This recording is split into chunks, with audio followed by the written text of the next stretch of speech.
Olá, boa noite a todos. Espero que estejam me ouvindo. Vamos dar início à nossa live de hoje. Eu e a professora Emília Queiroz falaremos sobre a questão das visitas durante as festas aí de final de ano, durante o Natal. Querida Emília já chegou.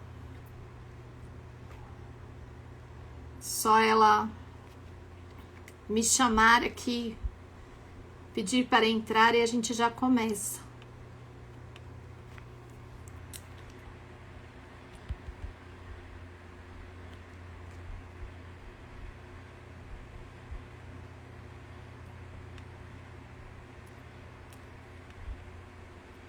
Vamos ver.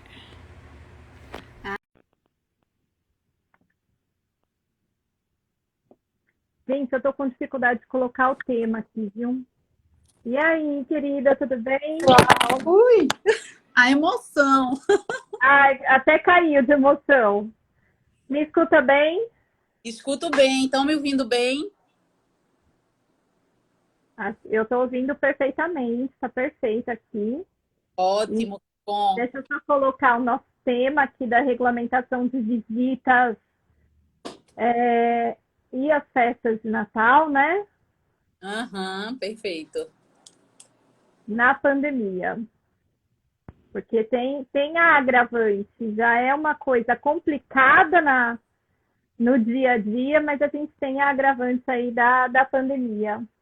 Verdade. Vamos ver se eu consigo fixar aqui o meu. Ah, agora foi. Os meus botões aqui não estavam muito colaborativos. Então, eu gostaria de apresentar, né, a vocês a Emília, já passou aqui pelo feed do Elas antes, pessoa fantástica, que eu tive o prazer de conhecer no Fórum Permanente de Processualistas Civis, Em e que Brasília, né? Em Brasília. Em Brasília, que deu origem ao nosso grupo também, né? Porque afinal ele surgiu Aham, para agregar as pessoas, as meninas aí durante a realização do evento, e é claro que a gente já transbordou o motivo de início faz tempo, e que bom, né, que conseguimos.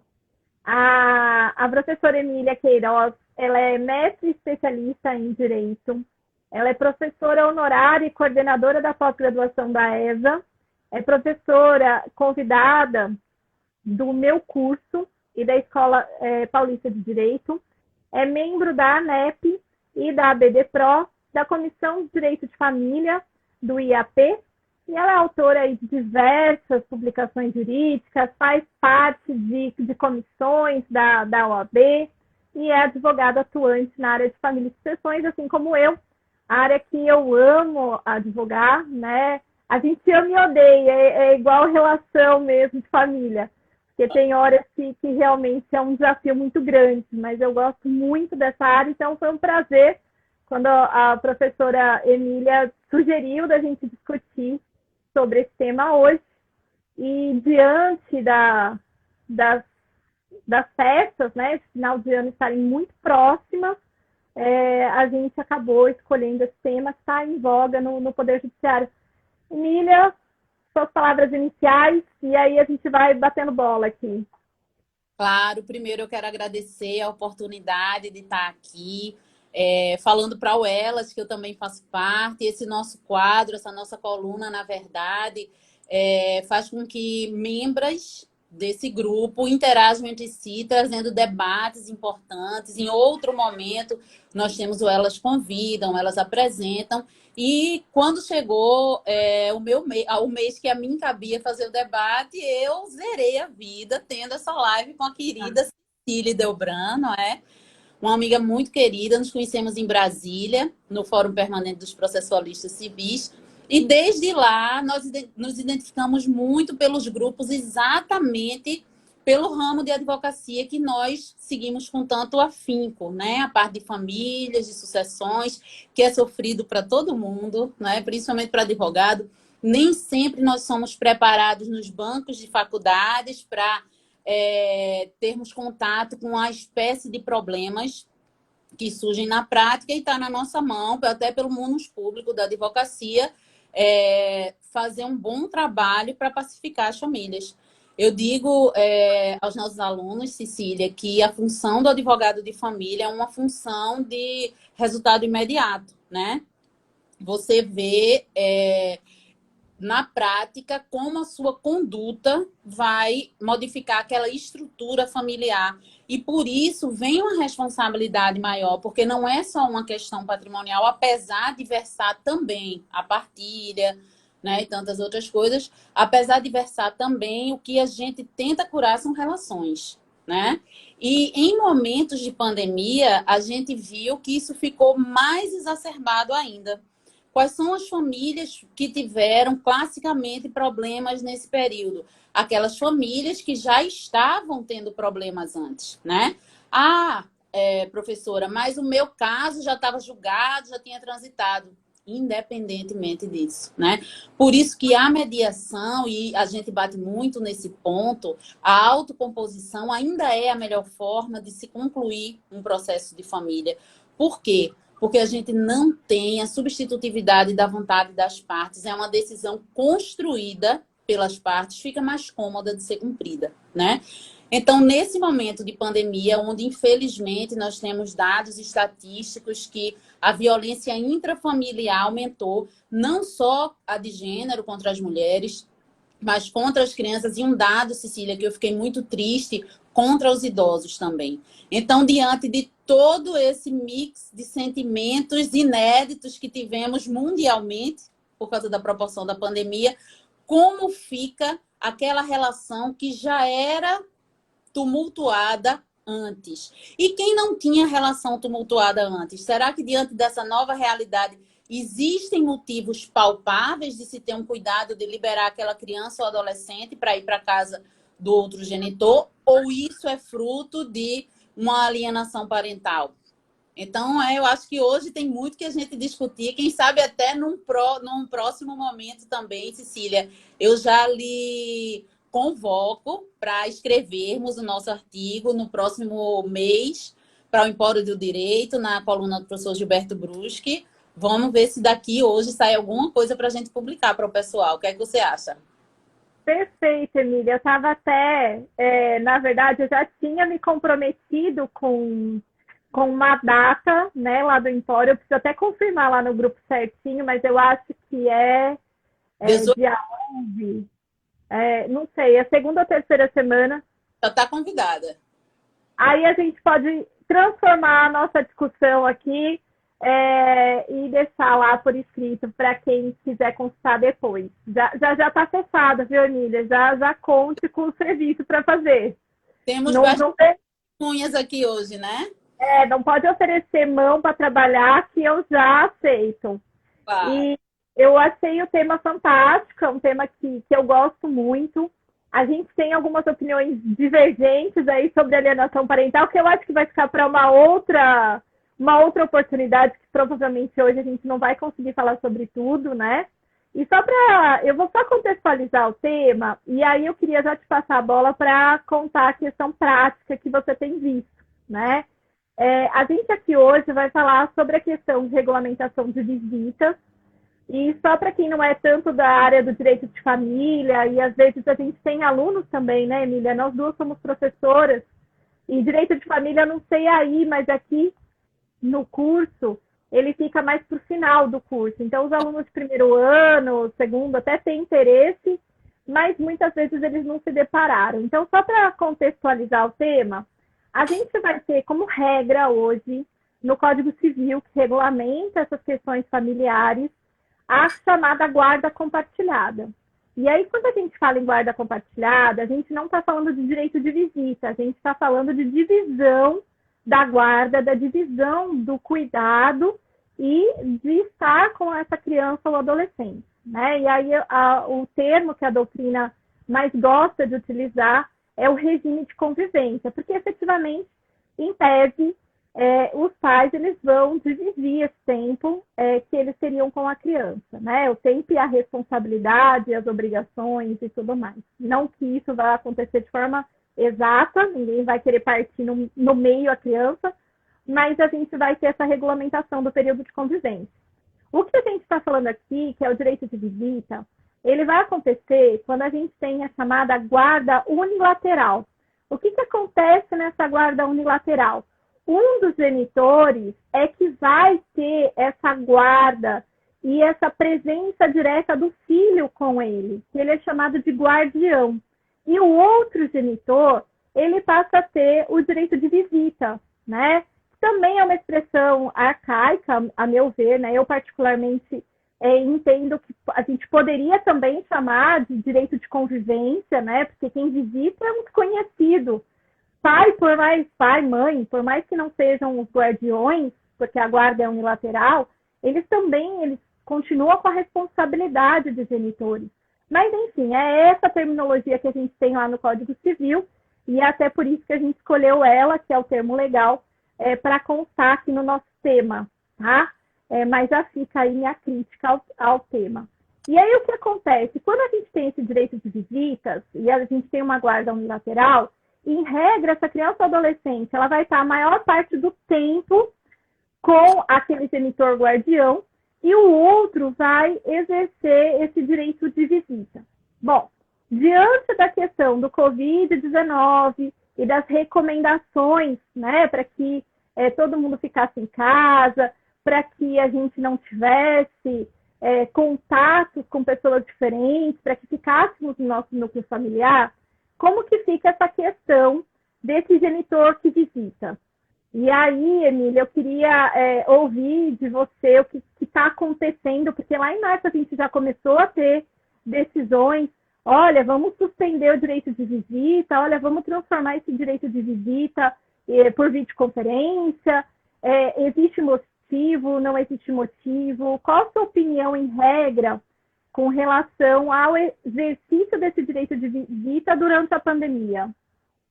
Primeiro, Cecília, parabéns, que foi perfeita a sua introdução, porque existe muito, aqui a gente sabe que está falando, eu já vi alunos queridos aí, quero constar os nomes das colegas aqui do grupo, Renata Cortez, uma das realizadoras, grande incentivadora, Mirna, Cristina, Lucélia, Fernanda, todas as outras que entraram, quero saudar também Albino Queiroz, Shelton, professor Davi Dantas, e representando todo o resto que está aqui. Tem clientes meus que eu também já vi.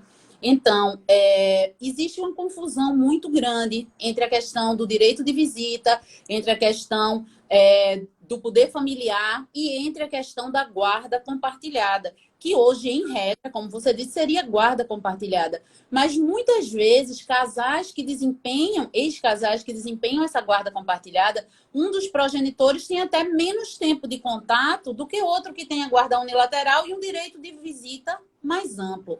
A questão da guarda diz respeito ao poder de decisão sobre a vida da criança. Por isso que tantas vezes, não, tudo bem, eu fico com a guarda unilateral, mas todos os fins de semana a criança fica comigo.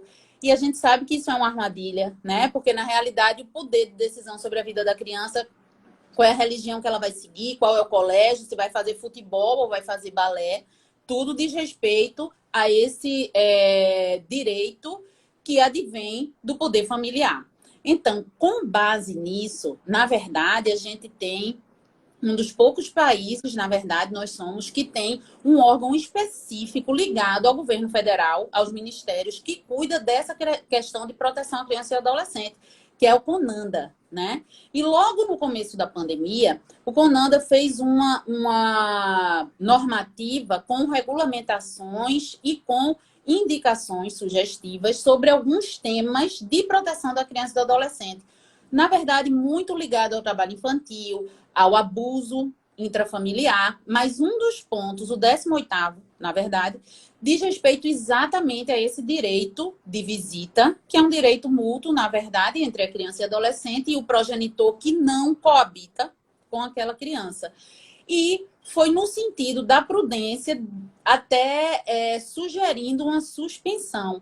Mas veja, qual é o problema diante da pandemia? O que tem a ver o direito de visita com a pandemia? É a questão da movimentação, né? Se nós estamos no isolamento social, e eu não sei, Cecília, na sua cidade, se chegou a um nível tão grave como chegamos aqui em Recife, por exemplo, que tivemos em Recife, região metropolitana, o lockdown, né?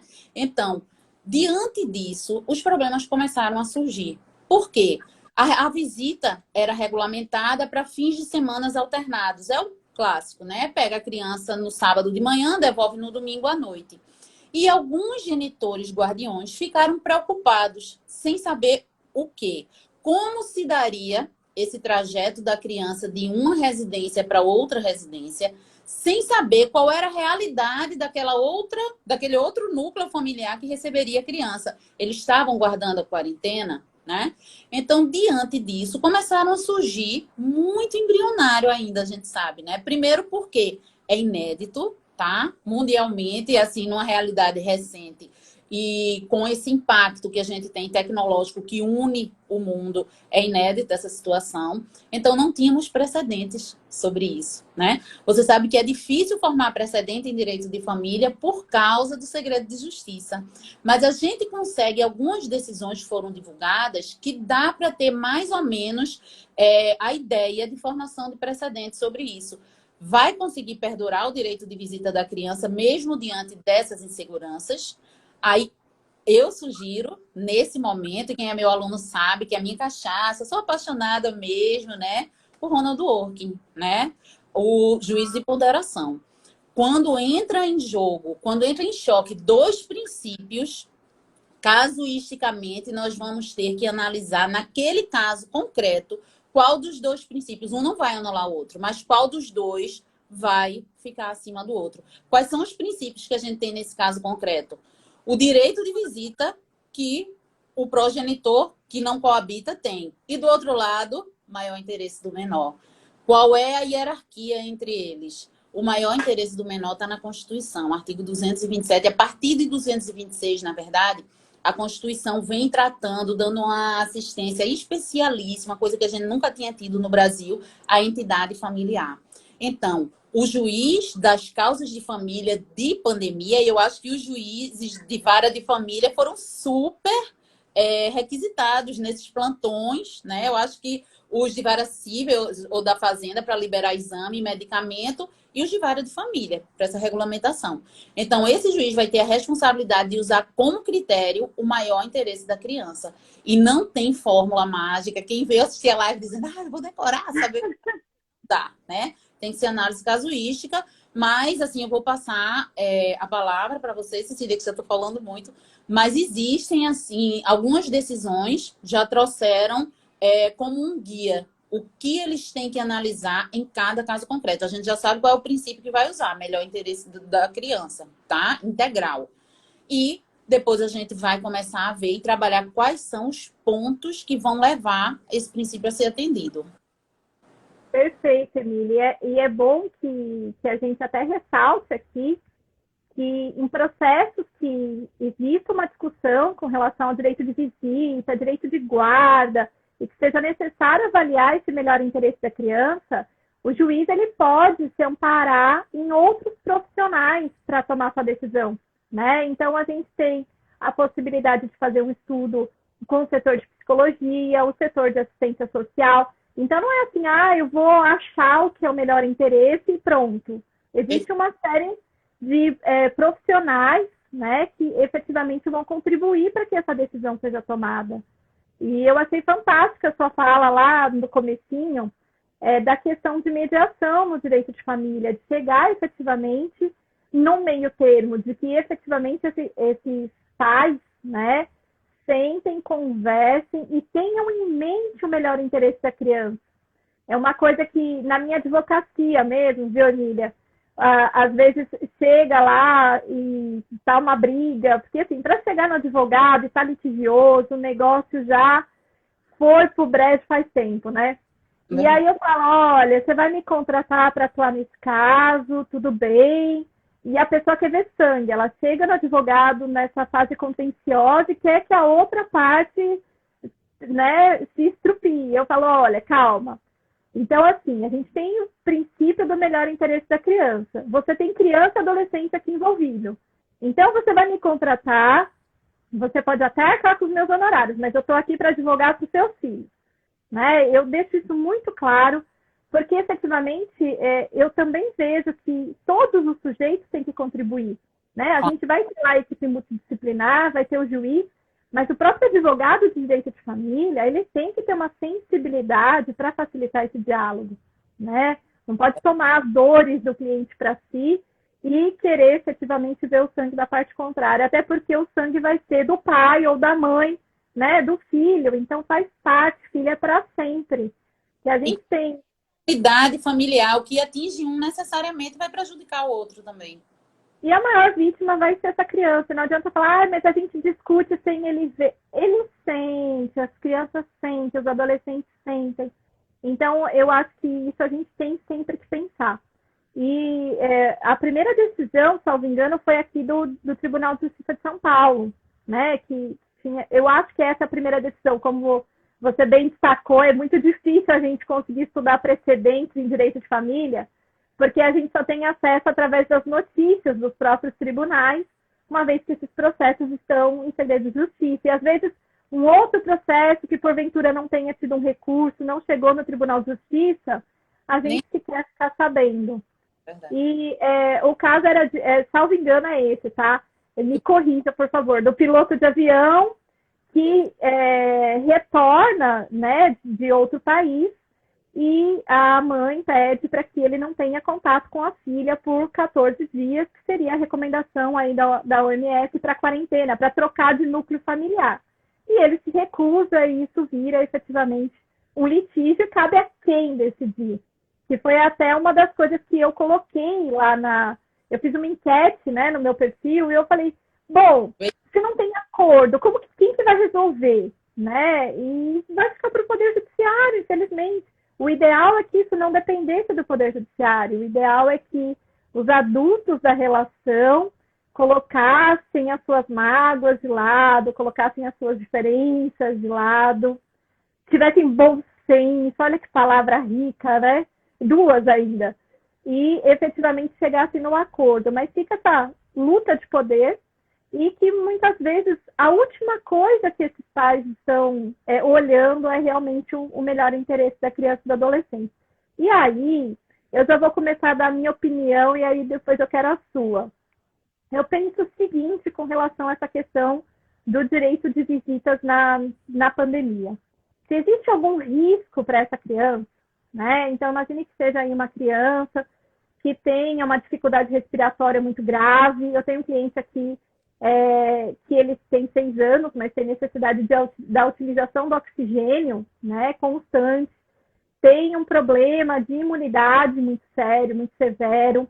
Então, se existe essa questão de saúde, e aí, é claro, a gente vai ter que se valer de outros profissionais médicos, provavelmente só a psicóloga e assistente do juízo não vão conseguir avaliar isso, eu entendo que há sim uma justificativa para não uma suspensão, mas uma suspensão da presencialidade. Então, vamos criar outro mecanismo para que essa criança tenha acesso a esse genitor. E vamos combinar que isso possa ser alternado diante de determinados cuidados. Então, olha, você estava trabalhando na rua, você não está home office, vai ficar um tempo lá aguardando a quarentena para ter contato presencial com esse filho. E aí é até interessante que esse contato seja prolongado e não apenas no final de semana, né? Também tem o caso que os pais estão dividindo o período de quarentena. Então, ficar 14 dias na casa de um, 14 dias na casa do outro, né? Pode ser uma alternativa também. Mas, salvo essa hipótese de saúde grave, de problema com essa criança, eu não vejo motivos, né, para que essa visita seja suspensa por conta da pandemia. O que a gente tem que ter é responsabilidade. Então, também não dá que eu já passei por um caso... Quem advoga em direito de família já passou por todos, né? Mas eu passei por um caso em que o pai falou assim, essa pandemia aí é um negócio inventado, e catava o moleque, né, no sábado de manhã, ia para a feira comer pastel, depois ele levava para o churrasco com os amigos, depois ele levava não sei para onde, e ele já falava assim, olha, o bom é ter contato com bastante gente, para que ele pegue logo, fica com anticorpos, né? Então, é complicado esse tipo de conduta imprudente também, né? Aí eu acho que também o Poder Judiciário poderia intervir, mas como regra geral, eu penso que não deveria se modificar o que já estava estipulado. E você, o que pensa, Emília? Verdade. Eu, em busca de alguns casos, achei o que já está aberto para domínio público. Amei a caneca, Cecília. Um brinde Ai, aí. olha só isso, ó. Nossa, não. Não bastava a sua coleção de Star Wars, que eu já fico babando como nerd que sou, né? Depois vamos fazer uma visita técnica online na Biblioteca de Cecília. Claro, tá super convidada, né? Já me falaram que é melhor eu sempre emprestei livro, agora tem uns que estão sumidos. Aí já me falaram, eu empresto uma perna, mas não empresto o livro. Eu falei, nossa, essa tá traumatizada. Mas pode vir, será muito bem-vinda, viu?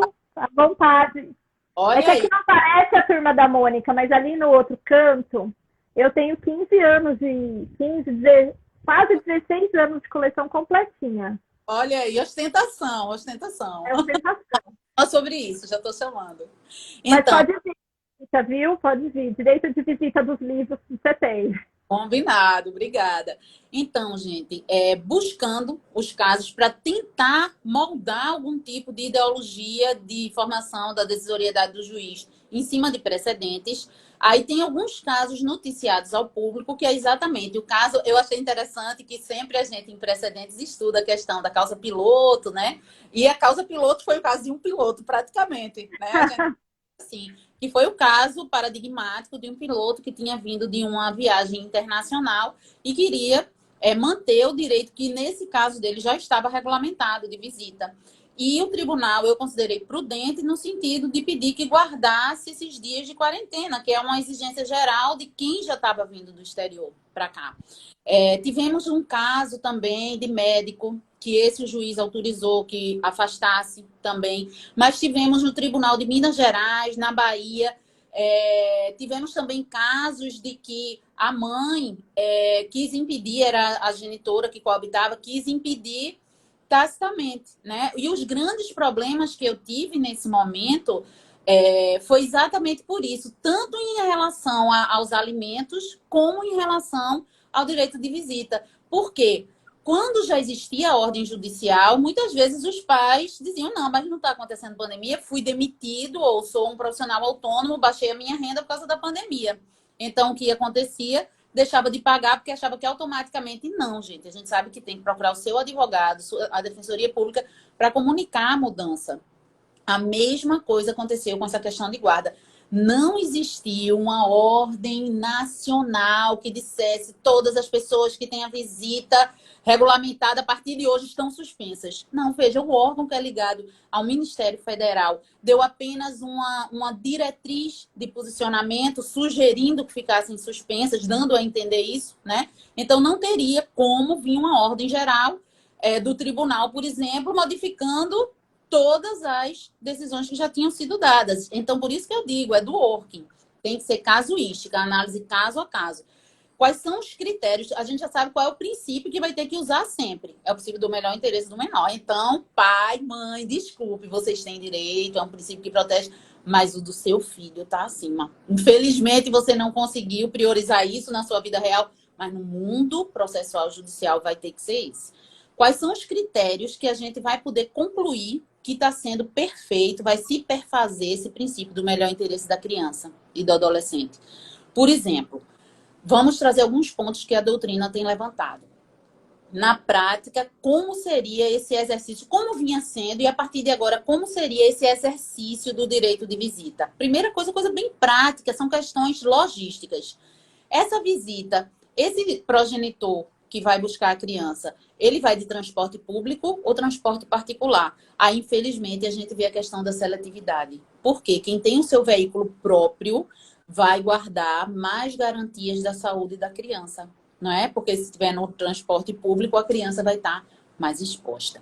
Segunda coisa, e isso é uma dica importante para os advogados que estão escutando, tá? Segunda coisa, para onde essa criança está indo? Essa família da casa que ela está indo passar esses diazinhos de visita no Natal, por exemplo, está aguardando a quarentena? Como é que a gente pode saber?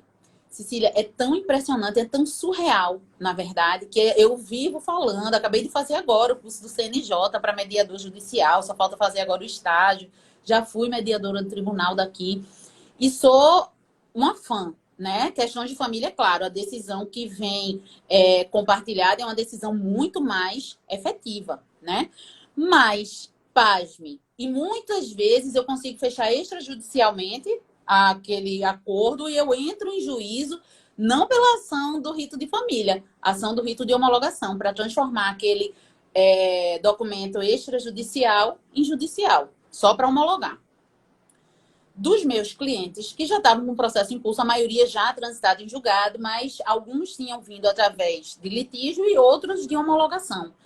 Veja que ponto se chegou. As visitas regulamentadas nesse padrão. A cada 15 dias, fim de semana com outro progenitor, férias, né? No momento, o progenitor que convivia com a criança ficou inseguro, disse que não queria liberar. Eu acho até uma preocupação plausível, né? Tudo muito desconhecido. No começo eu me encurralei, né? Entrei num casulo preocupada. A gente não sabia qual era a consequência, como se transmitia ao certo esse vírus. Eu acho até natural esse tipo de preocupação. Mas, em 5 casos que eu tive, de clientes já antigos meus, o progenitor que convivia, que coabitava com as crianças, não deixaram que a visita fosse, através de autocomposição informalmente, transformada em visita online, né? E um dos colegas, que claro, a gente, né, dica para jovens advogados, eu vi alunos meus da ESA aqui, se a outra parte tem advogado constituído, você não pode, né? Nosso estatuto é bem rígido, não pode falar com a outra parte. E alguns colegas que eram advogados dessas outras partes já tinham passado o processo, eu já conhecia muitos. Eu ligava, colega, para a gente não ter que entrar no plantão, porque tudo suspenso, no começo os tribunais fecharam, só para plantão. Eu disse, para a gente não ter que entrar no plantão, vamos fazer um adendo àquele acordo, vamos fazer um pacto extrajudicial, aí a gente consigna por e-mail, ato sem tinta de impressora. A gente assina pelo aquele aplicativo do PDF, você mandando a assinatura digital que tem no PJE, gente. Não venham com essa conversinha não, que não cola, né? Mas vamos fazer isso, vamos reverter. Ele não tinha direito, o meu cliente não tinha direito de passar o fim de semana a cada 15 dias. No lugar disso, vamos mudar, vamos a cada 3 dias passar 1 hora de visita online. Abre através do Zoom, através do WhatsApp, só para a gente manter. Claro que não é o ideal, gente, jamais. Quem já teve namoro à distância sabe, né? Que não substitui, né? Não, e a gente que está dando aula por aplicativo sabe também que não é a mesma coisa. Eu sou totalmente carente dos meus alunos, eles sabem, eu vivo chiando, dando aula online para eles. Eu disse, gente, eu quero calor humano, eu quero bater na mesa quando vocês cochilam na minha aula para dar aquele susto, né? Aquele choque de realidade, isso no online a gente não dá.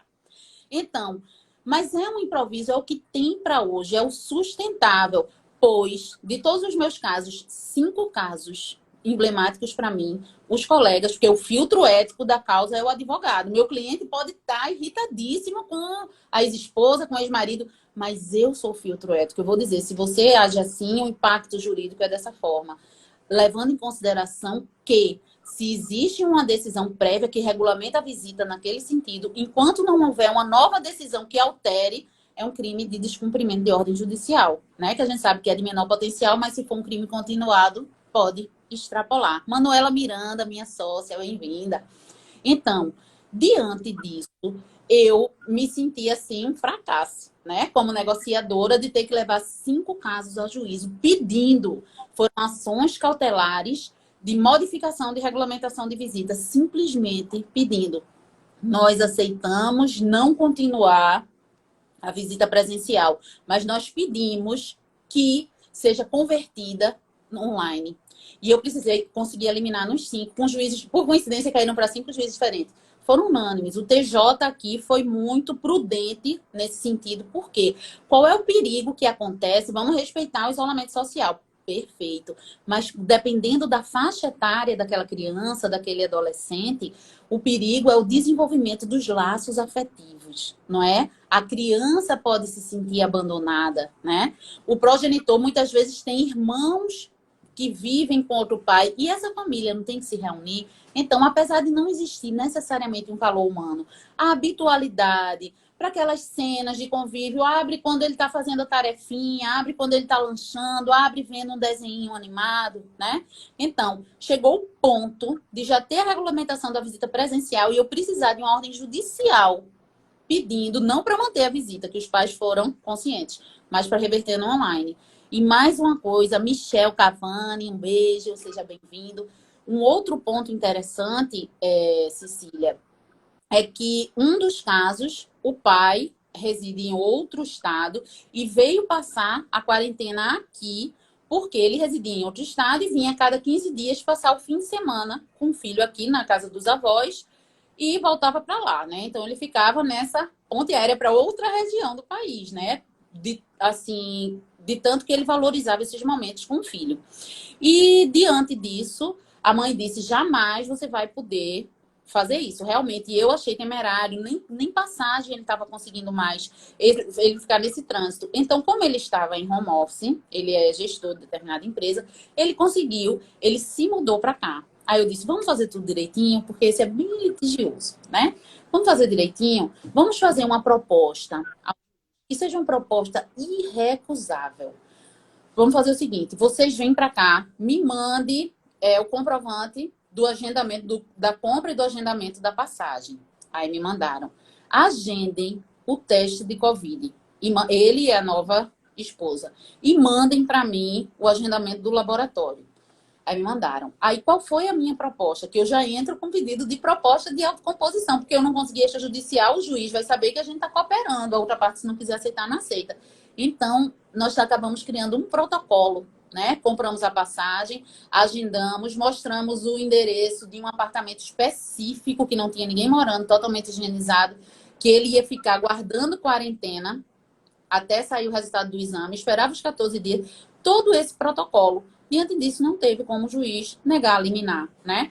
E solicitamos que fosse revertida a visita da seguinte forma: a criança passar não aqueles fins de semana alternados, mas passar 15 dias ininterruptos com o pai, até porque depois disso o pai ia ter que voltar e retomar o seu trabalho. Ele gestor de uma multinacional, não podia estar tão longe, né?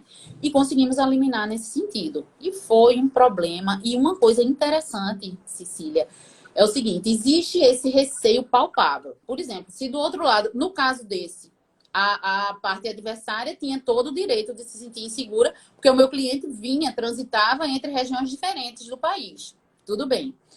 Mas, nesse caso específico, já existiam indícios de alienação parental.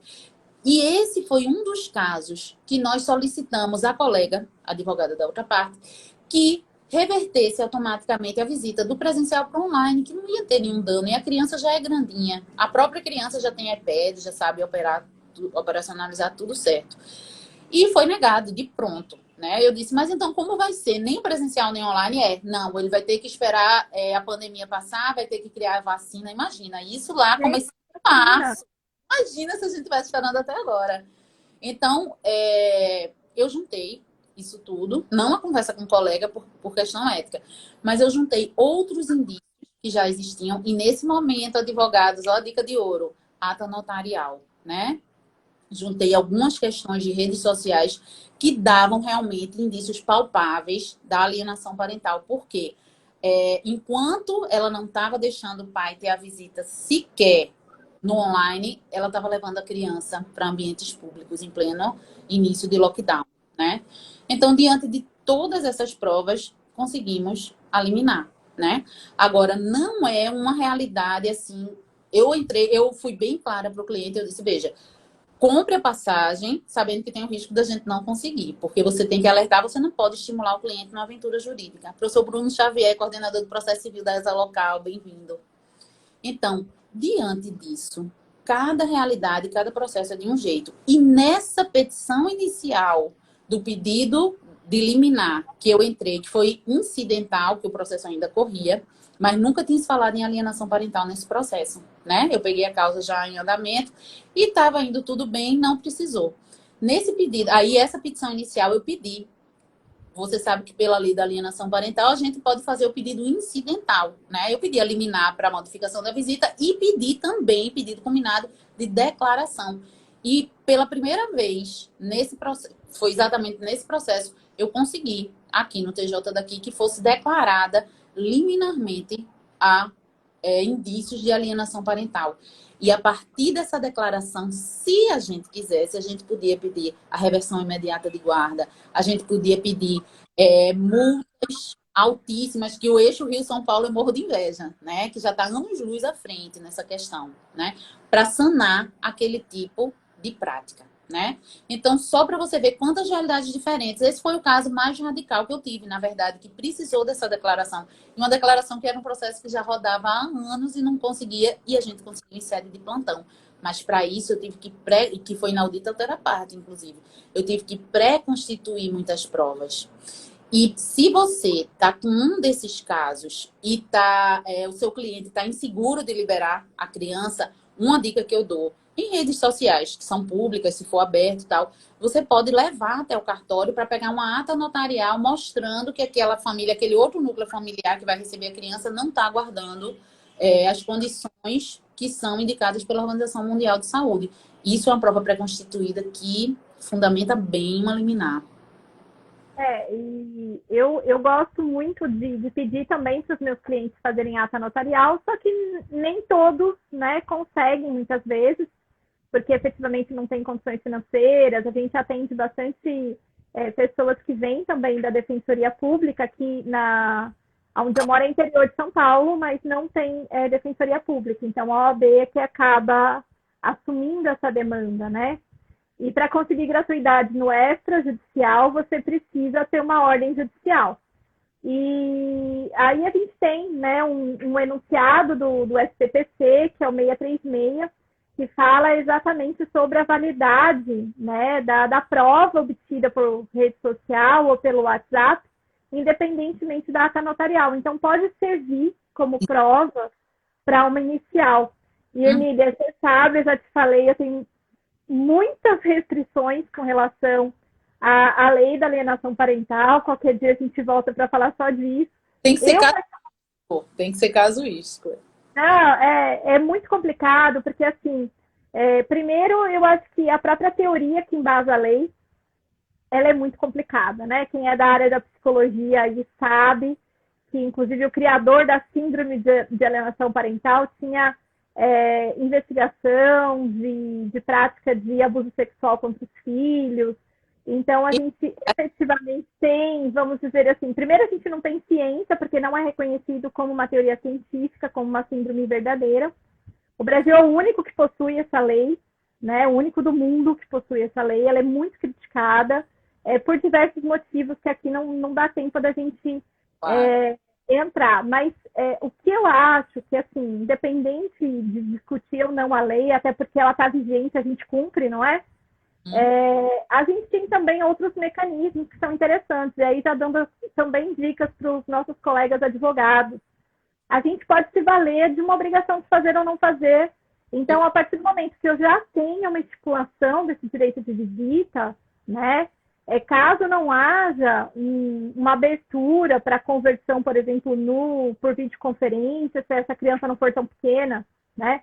Meus filhos, eles têm 10 e 9 anos, 11, desculpa, estou errando a idade do filho já, 11 e 9 anos. E eles têm os primos que eles adoram, mas que moram longe, e a gente sempre dava um jeitinho de ir até São Paulo, né, para a capital, para eles brincarem juntos e tudo mais. E a pandemia, né, não deu muito certo. Então, aí eles aprenderam a mexer no Zoom. Todo dia essas crianças ficam no Zoom. E aí vê que nesses 9 meses de distanciamento social que eles tiveram dos primos, eles não tiveram distanciamento afetivo. Acho que até pelo contrário, né? Porque antes eles se viam uma vez por mês, uma vez a cada 2 meses, e agora eles se falam todos os dias praticamente. Então, uma das perguntas que eu fiz também foi: a visita por videoconferência pode ser considerada visita? Eu penso que sim, às vezes, né? Em algumas situações com crianças maiores, pode ser uma alternativa. E aí eu me valeria de uma obrigação de fazer e não fazer. E um caso interessantíssimo, e triste, muito triste, mas, enfim, que eu escrevi com a Benigna o mês passado sobre a questão das astrentes no direito de visitas, né, que a gente publicou lá na coluna do Empório, falando da possibilidade de se arbitrar essas astrentes, essa multa diária, no caso de descumprimento de visita. E me parece bem claro, e me parece até unânime assim, na jurisprudência, que no caso daquele genitor que tem a guarda, né, o guardião que tem a coabitação com o filho se negar, eu poderia me valer dessa ação de obrigação de fazer, estipulando a multa diária ou o cumprimento já da obrigação de fazer, se já houver acordo com relação a visitas. Mas a gente não tem muito quem fale da situação inversa, né? E como que fica caso o pai ou a mãe, aquele que não é o guardião, aquele que exerce o direito de visita, se recuse a visitar? E é uma coisa que eu tenho visto acontecendo, da mesma forma como aconteceu no seu escritório, no meu também aconteceu. Eu não vou deixar por conta da pandemia, eu não vou deixar porque o pai não toma cuidado. E eu acho que eu dei um pouquinho mais de sorte aqui na mediação, a grande maioria a gente conseguiu resolver. Só teve um caso que eu precisei judicializar e também, da mesma forma, consegui eliminar. Mas, e se a situação inversa? Não, olha, está em pandemia, você que cuide do nosso filho a partir de agora, não vou mais visitar, né? E eu, particularmente, penso que, nesse caso, o direito de visita é da criança. A criança tem o direito ao convívio familiar. Então, não tem essa, se é pai ou mãe, a partir de agora eu não vou mais visitar. É uma faculdade, é um direito. Não, é um dever. Eu entendo que é um direito da criança e do adolescente manter esse contato. Então, algum contato, ainda que seja, né, por meio virtual, eu penso que deve existir, sob pena, inclusive, de se entrar com cumprimento de sentença e estipulação de multa diária para, vamos dizer, obrigar essa visita. O que você pensa? Porque é complicado, porque como que você obriga a amar, né? Como que você obriga a conviver? Exatamente. Eu concordo totalmente, Cecília. Eu fiz uma live com o Daniel Neves, professor Daniel Neves, que foi sobre as trentes, né? E como tem sido tratada pelo STJ. E esse ponto, em relação aos alimentos, se determinar as trentes por descumprimento, já estaria liberado o uso, porque nem todos os casos de descumprimento de ordem judicial advêm da prática da alienação parental. E Richard Gardner, esse psiquiatra americano, que na década de entre 70 e 80 descobriu essa patologia, ele morreu e não conseguiu incluir, isso foi uma grande luta que houve, não conseguiu incluir no Código Internacional de Doenças, como aqui no Brasil. Acaba que os juízes não enfrentam o tema como alienação parental, porque não existe um código no CID, por exemplo. Eles têm que capitular como alguma outra forma de doença. Isso traz uma série de problemas, porque se de fato for uma doença, teria que ter, por exemplo, cobertura do SUS. E sem o CID, não tem política pública para isso, né? Então, é como você disse. Como vai ter que ser outra live. A Mirna já falou que ela vai esperar. Vamos lá, Mirna, cobra aí para a gente fazer. Mas a realidade se existe essa lei da alienação parental, existe também o rito, que seria um rito especial, existe pelo rito comum, instrumentos que a gente pode substituir. Mas se você opta, por exemplo, nesses 5 casos que eu entrei, eu só levantei a alienação parental numa única. Por quê? Porque eu sou o filtro ético do meu cliente. Eu não posso usar a alienação parental como legitimadora genérica para qualquer besteira que aconteça da briga do casal, né? Nesse caso específico, para mim foi conveniente e eu optei, apesar do enunciado, eu optei pela ata notarial, que foi um problema para a gente conseguir um cartório que fizesse na época. Por quê? Porque eu precisava que fosse inaudita alterar parte. Senão, se ela soubesse antes, ela descumpria, fazer qualquer coisa, tirava das redes sociais, né? Então, para ter uma força maior ainda, eu precisei dessa ata notarial. Sabe quem está aqui na live, que agora aumentou a responsabilidade? Professor Marcelo Ribeiro, Gen Editores, colega da ANEP, querido, meu coordenador na pós-premium da Unassal. Professor Robson. Está arrasando nas lives nessa pandemia, né? Verdade seja dita, e registrar aqui que lá no perfil dele IGTV é uma riqueza jurídica. Nossa, a figuraça, amo, sou fã, né? Professora Mariana Vilela, grande mediadora, também, né? E eu acho, diante da gente já ter fixado qual é o princípio que tem que ser, a vantagem tem que ser do menor, essa questão que você falou do direito, de quem é o direito de visita? É da criança ou é do progenitor? Acho que é recíproco. Mas o que acontece? Muitas vezes existe uma dificuldade tão grande, não é? Diante da... O progenitor que não coabita pode ter contra si a Lei Maria da Penha como potencial, o Estatuto da Criança e Adolescente como potencial. Muitas vezes ele se apavora tanto devido a problemas que tem do relacionamento que acaba naturalmente criando um abandono afetivo, não é? Então, diante disso, quando a criança quer visitar, ter essa visita, seja online ou não, e o pai abandona, eu acho que é um caso típico, se a gente conseguir comprovar, de abandono afetivo. Agora, claro que ele não vai responder por abandono afetivo se ele tiver sido impedido. Então, forme suas provas. Se você optou por brigar, vamos fazer a fábrica de provas. Tem a fábrica de provas que você tentou ter os contatos e não conseguiu. E do lado de cá a mesma coisa, que você não impossibilitou. Só que a gente sabe que esses processos, que são ainda raros no Brasil, de abandono afetivo, são processos que emanam produção probatória exauriente, processos longos e que não acarretam em obrigação de fazer necessariamente. É mais uma obrigação de indenizar pelo aquele dano moral injustamente causado. Se eu criança, chegou um ponto lá no meu escritório que eu fiquei tão, assim, chocada, né, deprimida, porque chegou uma mãe e levou a criança, e muitas vezes eu faço a escuta da criança também, e a criança dizendo, tô morrendo de saudade, aqui a gente chama painho e maninha, né? Morrendo de saudade de painho. Aí eu escutei em separado, claro, depois ele foi pra brinquedoteca lá, e a mãe disse, eu não sei mais o que fazer, olha aqui as mensagens. Eu deixo o menino ficar na casa dele, ele não quer. Eu deixo ele buscar pra shopping, ele que não quer. Aí eu entrei com um pedido de visita inverso. Ele ter o direito e pedir que, nesse caso específico, fosse visita assistida. Porque outra coisa que a gente deve levar em consideração, gente, inclusive na pandemia, se a gente quiser trocar, eram visitas passando fim de semana quinzenais. Tudo bem, eu abro mão durante 3 meses de não passar fim de semana com meu filho só na visita online. Mas nas férias, eu quero passar o mês inteiro com ele. Antes do juiz deferir ou não, e você como advogado tem essa responsabilidade, você tem que prestar atenção qual é o status de convívio que aquela criança, que aquele adolescente tem com aquele guardião. Não é porque a gente está em pandemia, não, vamos jogar ele lá, eles se viram. Imagina, se não tem uma intimidade, ter uma intimidade no momento de isolamento, né? Então, eu acho que são aspectos pontuais que nós temos que observar e do working para tudo, né? A de paixão e a ponderação total. Mas nessa ponderação vai ter que ser sempre o melhor interesse do menor. Inclusive do direito que o menor tem de lhe visitar a progenitor.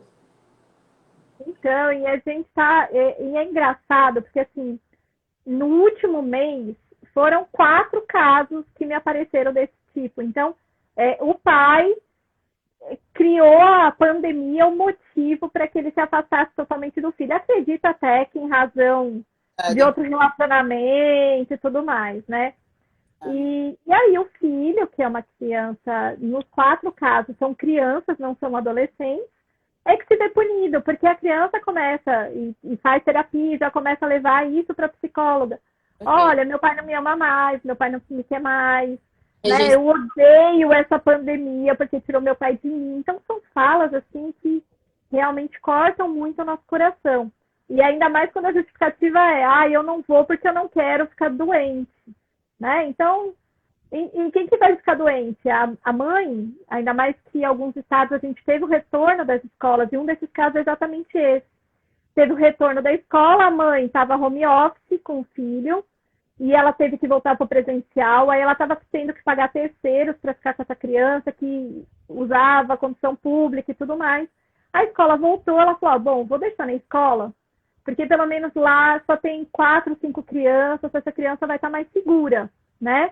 E aí o pai falou assim, não, eu tô home office, eu tô guardando quarentena, se a criança for para a escola, eu não visito mais. Mas peraí, aí a proposta, né, inicial foi, você vai cuidar? E ofereceu, né? para conta, substituindo a escola. É bom senso, Cecília. O critério, nesse momento, gente, a gente está num estado praticamente de guerra, uma situação inédita. E lei não resolve o problema de ninguém. Minha advocacia cresceu anos quando eu entendi lei e decisão impositiva por heteronomia do Poder Judiciário não resolve problema familiar, né? Então, tem que ter bom senso. Uma pergunta que Mirna fez aqui pra gente. Interessantíssima, que acontece direto na prática, fale aí. Pode impedir, por exemplo, a mãe pode impedir que na visita a namorada nova do pai esteja presente, ou seja, o namorado, a companheira, ou esposa. Eu entendo que não, porque é o novo núcleo familiar. Agora, se for uma pessoa, independente de ser namorada, se fosse um amigo, se fosse um vizinho, se fosse um primo, se for uma pessoa que vá colocar em risco a criança, sim, né? O que não pode acontecer, que muitas vezes acontece do outro lado, é a nova companheira, por exemplo, o pai, ou vice-versa, obrigar a criança de chamar de pai e de mãe o padrasto ou a madrasta, né? Não tem que deixar a criança à vontade de nomeá-lo como ele quiser, porque jamais vai ser um substituto, né? Vai ser alguém a mais que vai passar a seguir a criança dali para frente. Então, jamais essa o que até o psicossocial, o pessoal da psicologia condena muito quando você tem um novo companheiro e obriga sua criança a chamá-lo de papai, mamãe, muitos chamam tio ou chamam pelo nome mesmo. Tô vendo que a hora tá chegando e meu coração já tá apertado. Você viu? Eu falei para você que a gente não ia conseguir falar nem de tudo sobre visita. Tava tão bom. Então, aí a gente depois já combina de voltar, falar, continuar o papo, né? Até para ser debate mesmo, a gente entra na alienação parental, que a gente pensa totalmente diferente. Fica mais para um evento, viu? Vamos chamar a Mônica Cecílio. Vamos. Lorena Guedes, a ala das processualistas de família. Aí, Jana Noleto, que eu sou fã. Jana, prazer tê-la aqui, que privilégio. E aí a gente podia chamar também o pessoal da psicologia. Tem uma amiga aí que adora falar sobre esse tema. Perfeito. Eu topo, já tá. Para Fernanda, que fica podando as pessoas que têm ideias malucas toda hora. Ou seja, a gente vai criar canal no YouTube e vai fazer evento agora de direito de família. Você vai brigar com a gente depois. Pronto. Fechou. Mas é uma delícia isso, Emília, porque, assim, por mais que aqui a gente já não tivesse tanto discordância, você tem pensamentos um pouco diferentes do que eu, argumentos diferentes, e que nem ata notarial mesmo, é uma coisa que eu sou super fã. Inclusive hoje, eu ainda nem juntei no processo, minha cliente me mandou uma ata notarial de um caso que eu entrei semana passada, ontem eu juntei outra, então assim, eu sempre acho mais seguro, né? Eu acho que é uma segurança ímpar, se a pessoa paga o negócio da rede social, está registrado, com fé pública. TV, apesar de ter o fórum de processualistas, ter jurisprudência, claro, se a gente não consegue, vamos usar, mas se o código prevê e a gente tem as possibilidades, vamos entrar com tudo, né? Então, sem dúvida. Até porque eu também queria muito uma liminar, era uma situação, não era de direito de família, né? Mas era uma situação muito urgente. E, inclusive, não consegui a ata notarial a tempo de intratação, porque o dano foi se ampliando e eu não podia esperar mais um dia de dano. Então, eu entrei sem a ata, pedi a liminar vamos dizer assim, na promessa de que juntaria a ata oportunamente. Então, já apresentei a ata e está lá aprovado, porque também a pessoa agora apagou o que tinha na rede social e se eu não tivesse a ata, como que eu ia aprovar? Perfeito. Né? Então, é isso. Tá bom. Amei, obrigada. Aos meus seguidores que sigam elas no processo, porque assim, vocês vão aprender bastante. Essas meninas são top, agora que a gente está também com o Empório do Direito. E se vocês tiverem sugestões de tema, fala lá no direct, que a gente é bem interativa. Agradecer a todos que se reuniram. Quem tiver alguma dúvida, pode falar comigo no direct também. Tem meu canal do YouTube, professora Emília Queiroz. Estou aí para vocês. Beijo e obrigada a todos que participaram. Obrigada, saudades suas. Obrigada, Emília. Que a gente possa se encontrar pessoalmente em breve. Obrigada a todas aí do Elas que passaram por aqui, a todos os nossos amigos, alunos. Eu tenho até futuro aluno do ano que vem que já entrou aqui hoje, fez matrícula essa semana e já entrou aqui hoje. Esse Esse promete, você vê, tá animado. E vem da área de física, não é nem da nossa área, é área de exatas. Maravilhoso. E sejam bem-vindos aí ao nosso perfil do Ela. Sigam a Emília no YouTube, que ela tá super tecnológica, né? Mulher que produz. canal, professora Emília Queiroz. Sigam que eu tô pobrezinha ainda. Tô entrando no YouTube agora. Você nem pôs o nome, não pôs o nome personalizado ainda, Emília? Acho que não. Eu tô me... Vamos começar uma campanha. Professora Emília Queiroz com o canal do YouTube personalizado, 100 seguidores precisa lá. Sim, E gostei. agradeço imensamente o convite, Emília, para a gente conversar. Eu falo que eu zerei a vida, né?